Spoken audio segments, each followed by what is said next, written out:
अब हम बात करते हैं पार्ट्स ऑफ ब्रेन की। अब मैं पहले आप लोगों के लिए ब्रेन के पार्ट्स का एक स्केच बना दूंगा और स्केच बनाने के बाद मैं उसको जो है वो इलेबरेट करता जाऊंगा आपके साथ, ठीक है। पहले ब्रेन की बात कर रहे हैं। देखें, जब हम ब्रेन को देखते हैं ना, तो चले मैं यहाँ से बनाना शुरू करता हूँ। जब हम ब्रेन को देखते हैं तो ब्रेन के हमारे पास 3 पार्ट होते हैं। ब्रेन के हमारे पास 3 पार्ट होते हैं, याद कर लीजिए।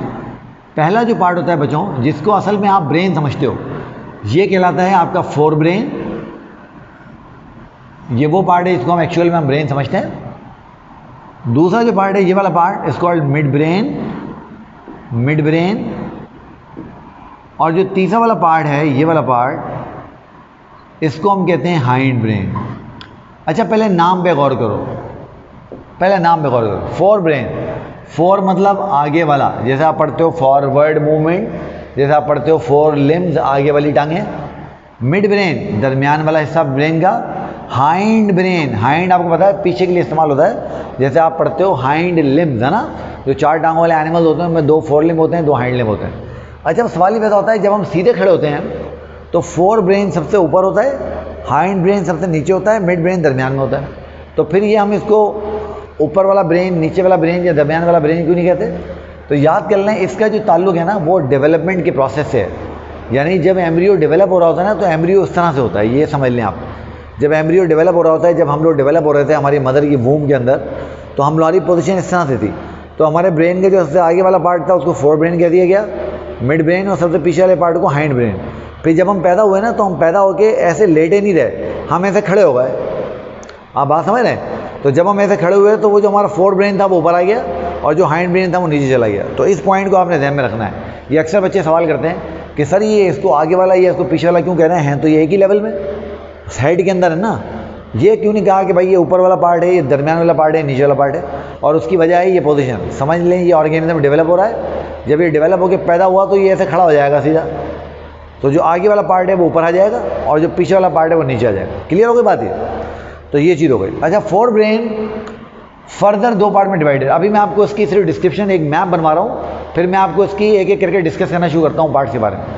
अब जो फोर ब्रेन है इसको हम फर्दर 2 पार्ट में डिवाइड कर लेते हैं। इसको हम फर्दर 2 पार्ट में डिवाइड कर लेते हैं। एक को हम कहते हैं टेलेनसेफेलॉन, टेलेनसेफेलॉन, और एक को हम कहते हैं डायएनसेफेलॉन। ठीक है? फिर डायएनसेफेलॉन, आपको नाम से ही समझ आ रही है बात, डाय का मतलब 2 होता है। डायएनसेफेलॉन के 2 पार्ट्स होते हैं। और 2 पार्ट कौन कौन से होते हैं? एक को हम कहते हैं थैलेमस, एक को हम कहते हैं थैलेमस, और एक को हम कहते हैं लिम्बिक सिस्टम, लिम्बिक सिस्टम। ठीक है, ये बात आपको समझ आ गई? अच्छा, अब जरा देखिए और बहुत ध्यान से ये बात समझनी है। अब देखें, ये जो टेलेनसेफेलॉन है ना, इसके फिर 4 पार्ट्स या 4 लोब्स होते हैं।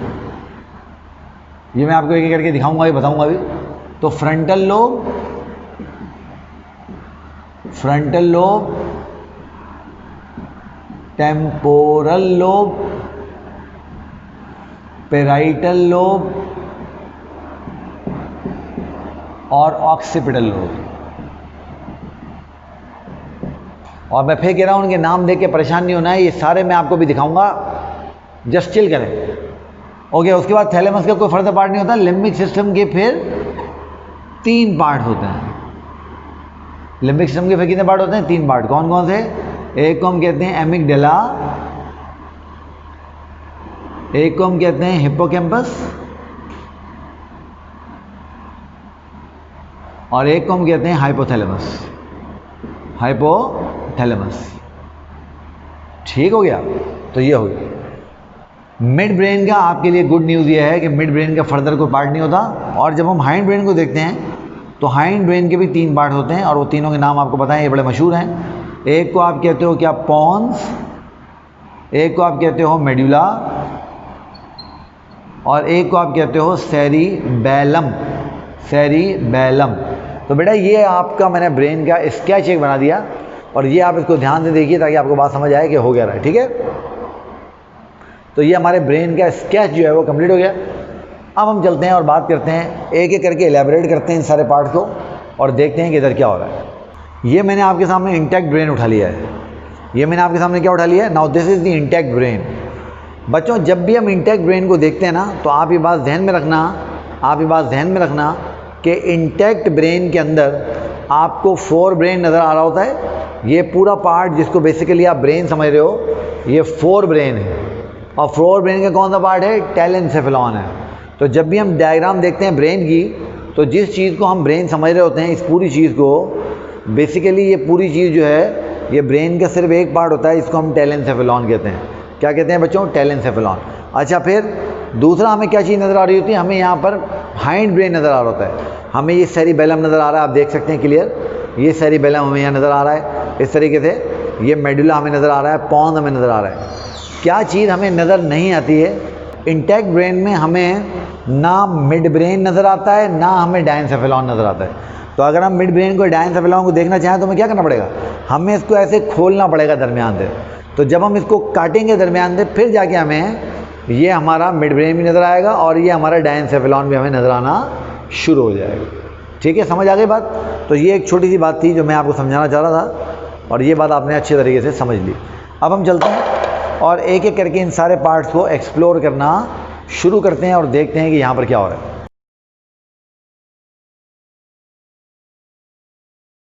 हमारा जो सेरिब्रो स्पाइनल फ्लूइड है, जिसको हम CSF कहते हैं, ये हमारे ब्रेन के अंदर भी होता है और ब्रेन के बाहर भी होता है। इसकी मिसाल आप ऐसे समझो कि जैसे आपने एक बलून लिया, उस बलून के अंदर पानी भर दिया और पानी भर के उस बलून को आपने पानी के एक टब के अंदर डाल दिया। समझ आई बात? मैंने आपको क्या कहा है? देखिए इस तरह से ये, लेट सपोज कि ये आपके पास एक बाथ टब है। लेट सपोज ये आपके पास एक बाथ टब है। लेट सपोज ये आपके पास एक जो है वो पानी की बाल्टी है, पानी का बर्तन है, और इस पानी के बर्तन के अंदर आपने इतना इतना पानी भरा हुआ है, भर लिया पानी। अब आपने क्या किया? अब आपने एक बलून लिया और ये जो बलून था, आपने इसको किसी मांस से, किसी पत्थर से बांध के इस पानी के अंदर डिप कर दिया। इस पानी के अंदर डिप कर दिया और इस बलून के अंदर भी पानी भर दिया। इस बलून के अंदर भी पानी भर दिया। तो हमारे नर्वस सिस्टम की मिसाल बिल्कुल ऐसे है। अब यहाँ पर आप ये समझें कि ये जो मैंने रेड लाइन से चीज़ बनाई है, ये समझें कि आपका ब्रेन है। ये जो ब्लू मैंने बॉर्डर बनाया, ये वाला बॉर्डर, ये वो CSF है जो कि अंदर है ब्रेन के। तो इनसाइड दी CNS, और ब्रेन से बेहतर है मैं कहूँ CNS, क्योंकि CNS में होता है। और ये जो बाहर वाला पानी है, ये वो CSF है जो कि बाहर है CNS के। तो CSF आउटसाइड दी CNS। तो ये बात आपने बहुत अच्छे तरीके से याद रखनी है, और बेटा ये बात आपने भूलनी नहीं है कि जो CSF होता है, ये CSF हमारे ब्रेन के अंदर भी होता है और हमारे ब्रेन के बाहर भी होता है। अब देखिए, मैंने आपको अभी क्या समझाया था? मैंने अभी आपको एक बात समझाई थी कि लेट सपोज ये आपका नर्वस सिस्टम है और ये नर्वस सिस्टम का कोई भी पार्ट है। हमने बात की कि फर्ज करें कि ये ब्रेन का कोई पार्ट है। हमने ये बात कही, मैं थोड़ा बड़ा बनाऊं ताकि आपको ये बात समझ आए। ये सब में कॉन्सेप्ट ऐसे हैं कि जब तक ये कॉन्सेप्ट आपके क्लियर नहीं होंगे, तब तक आपको बहुत सारी बातें समझ में नहीं आएंगी। ये मैंने इसको बड़ा करके बना लिया, ठीक है। लेट सपोज ये आपके ब्रेन का कोई भी पार्ट है। मैंने आपको समझाया कि इसके ऊपर 3 मेम्ब्रेन हैं जो इसको प्रोटेक्ट कर रही हैं। 3 मेम्ब्रेन, देखिए कौन कौन सी। नंबर 1, सबसे पहले हमने बात की कि इसके ऊपर ड्यूरामीटर होगी। मेनिंजेस की भी बात की थी ना हमने। तो सबसे पहले इसके ऊपर क्या होगा? सबसे पहले इसके ऊपर ड्यूरामीटर होगा। सबसे पहले इसके ऊपर ड्यूरामीटर होगा।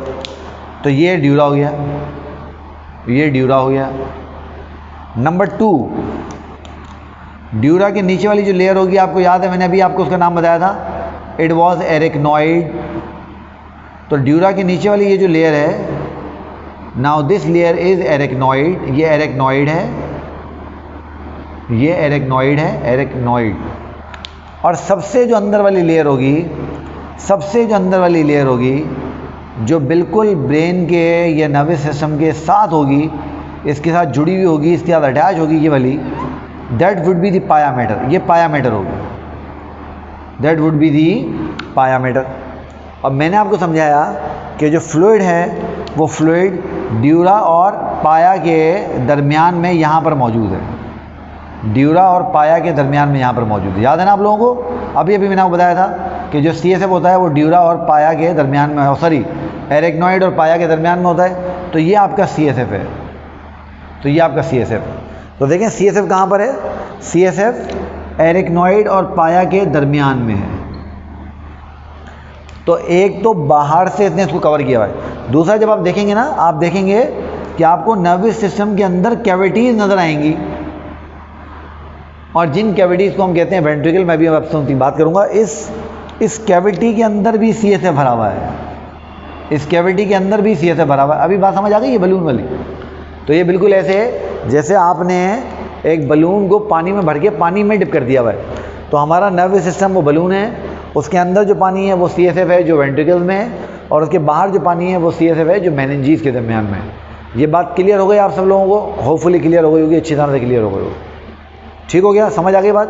चलें अब हम क्या करते हैं, अब हम एक एक करके इस सारे के सारे जो है वो पार्ट्स की डिस्क्रिप्शन को स्टडी करना, देखना शुरू करते हैं। ठीक है? अब एक बात तो तय हो गई, मैंने अभी अभी आपको बताया कि ये जो वेंट्रिकल्स हैं ये वो स्पेसेस हैं जो कि ब्रेन के अंदर मौजूद हैं, और इनके अंदर CSF भरा हुआ है ना, यानी ये अंदर वाले स्पेस है, अंदर वाले स्पेस, ये बलून के अंदर वाला जो स्पेस है उसको हम वेंट्रिकल कह रहे हैं।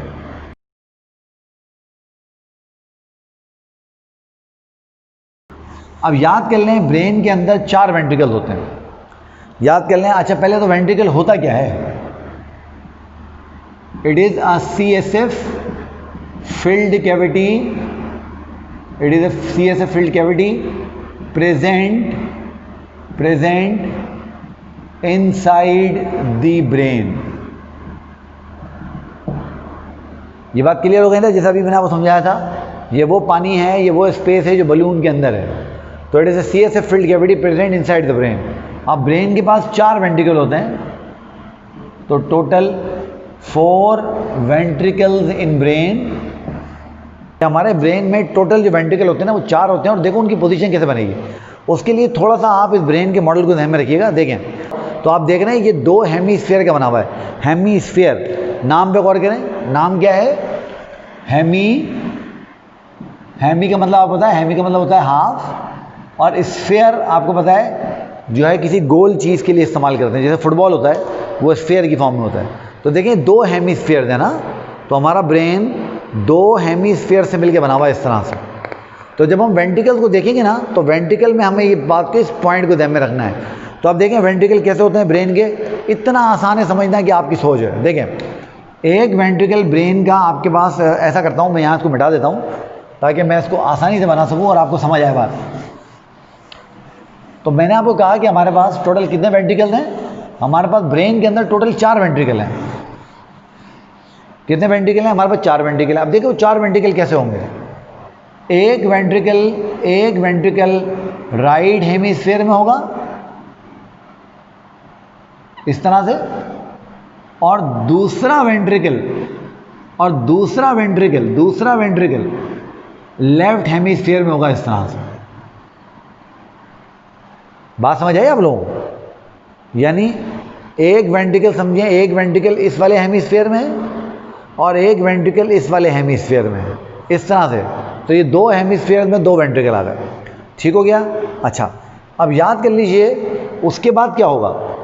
उसके बाद हमारे पास एक पतली सी डक्ट होगी जो नीचे उतर रही होगी इस तरह से। ठीक हो गया? पतली सी डक्ट होगी बिल्कुल ठीक। उसके बाद हमारे पास एक वेंट्रिकल और होगा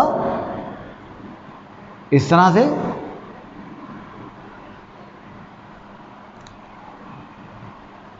फिर एक पतली सी डक्ट और होगी,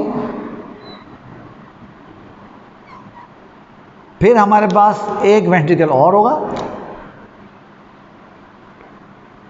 इस तरह से, इस तरह से, और आखिर में हमारे पास एक पतली डक्ट और होगी। तो ये मैंने आपके वेंट्रिकल्स का सिंप्लीफाइड इमेज बना लिया है आपके ब्रेन के अंदर। अब देखें ये वाला जो वेंट्रिकल है, ये वाला वेंट्रिकल, अब ये बॉडी का राइट साइड है और ये बॉडी का लेफ्ट साइड है। अब आप समझ रहे हैं अगर ये राइट है और ये लेफ्ट है तो ये सेंटर होगा। क्या ख्याल है?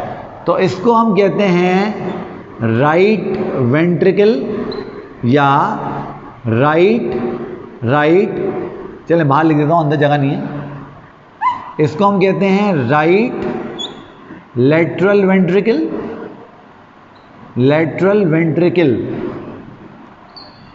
और इसको हम कहते हैं लेफ्ट लेटरल वेंट्रिकल। अब मैं उम्मीद कर रहा हूं कि आपको ये अपना लेटरल का मतलब पता होगा। बेटा लेटरल जो वर्ड है लेटरल इसका मतलब होता है अवे फ्रॉम सेंटर। लेटरल का मतलब क्या होता है? Away from centre, away from centre of the body. तो जो भी चीज़ बॉडी के सेंटर से दूर होती है उसको हम लेटरल बोलते हैं। अब आप देख रहे हो ये सेंटर ये है, तो ये भी सेंटर से दूर है और ये भी सेंटर से दूर है। और आप ये बात याद कर लें, और आप ये बात चाहता हूँ ये बात आप अपनी बॉडी में गौर करें।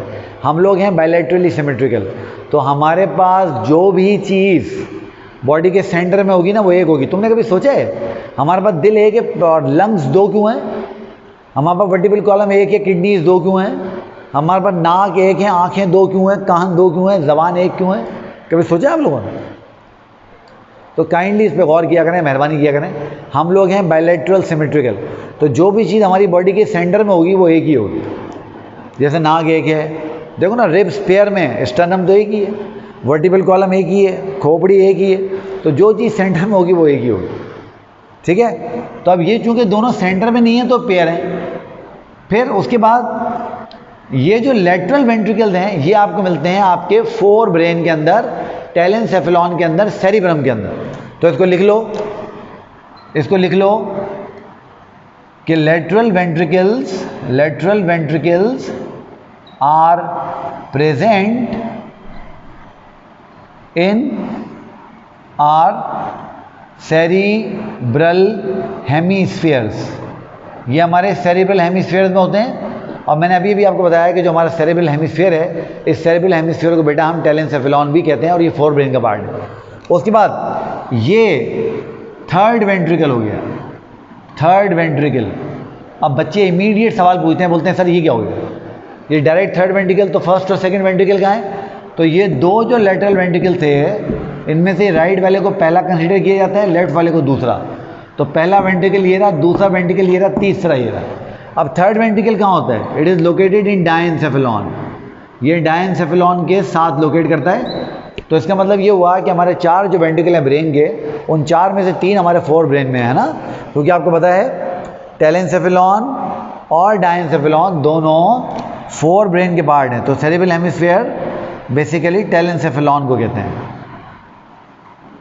ठीक है, उसके बाद ये जो फोर्थ वेंट्रिकल है, अब आप समझ गए हो ये फोर्थ वेंट्रिकल है। फोर्थ वेंट्रिकल आप याद कर लो, ये फोर्थ वेंट्रिकल हमारे हाइंड ब्रेन के अंदर लोकेट करता है। ये कहाँ लोकेट करता है? हमारे हाइंड ब्रेन के अंदर। अच्छा, उसके बाद ये जो मैंने डक्ट्स बनाई हैं, आपको इन डक्ट्स के नाम याद करने की ज़रूरत नहीं है, सिर्फ एक डक्ट का नाम आप याद कर लीजिए। वो डक्ट जो थर्ड वेंट्रिकल को फोर्थ वेंट्रिकल से जोड़ती है, इसको हम कहते हैं सेरिब्रल एक्वीडक्ट। सेरिब्रल एक्वीडक्ट। ठीक है, और देखो ये कहाँ पर है? हाइंड ब्रेन से ऊपर है, फोर ब्रेन से नीचे है। तो कहाँ पर होगी? मिड ब्रेन में। ये कहाँ होगी? ये मिड ब्रेन में होगी, क्योंकि हाइंड ब्रेन के लास्ट पार्ट है, फोर ब्रेन का पहला पार्ट है, तो उनके दरमियान में है, तो मिड ब्रेन में होगी ना। और ये जो मैंने बनाया ये हमारा सेंट्रल किनाल है। ये हमारा सेंट्रल किनाल है, central canal of spinal cord, central canal of spinal cord. तो अब आप ये समझ गए कि किस तरीके से ब्रेन के अंदर डिफरेंट कैविटीज़ के अंदर सीएसएफ जो है वो मौजूद है और फ्लो करता है। तो अब सीएसएफ कहाँ बनेगा? सीएसएफ बनेगा जनाब लेटरल वेंट्रिकल में। लेटरल वेंट्रिकल से बनता हुआ वो कहाँ चला जाएगा? वो चला जाएगा इस वाली डक्ट में, जिसको हम कहते हैं इंटरवर्टिब्रल फोरामिन। ये छोड़ दीजिए, अभी आपके लेवल की बात नहीं है। उसके बाद ये चला जाएगा आगे कहाँ पर? थर्ड वेंट्रिकल में। थर्ड वेंट्रिकल से फ्लो करता हुआ सेरिब्रल एक्वीडक्ट के जरिए कहाँ पहुँच जाएगा?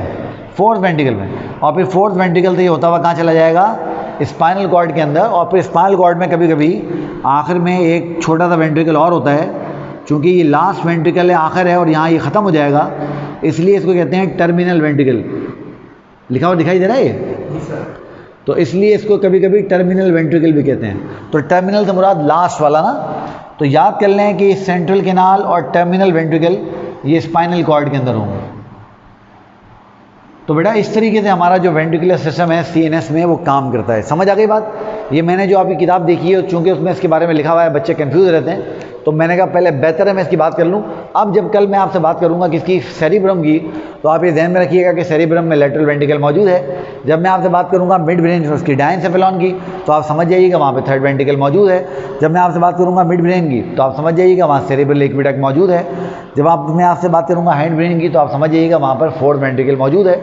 और जब मैं आपसे बात करूँगा स्पाइनल कॉर्ड की, तो आप समझ जाइएगा वहाँ पर सेंट्रल कैनाल और टर्मिनल वेंट्रिकल मौजूद है। ठीक है बेटा, बात समझ आ रही है? तो ये इसका डायग्राम बनेगा फ्लो का। थोड़ा मैं इसको फजीलत से ज़रा सही बना दूँ। इस तरीके से ये CSF जो है वो फ्लो करेगा। ठीक है, तो मैं उम्मीद करता हूँ कि आपको ये बात बहुत अच्छे से समझ आ गई होगी।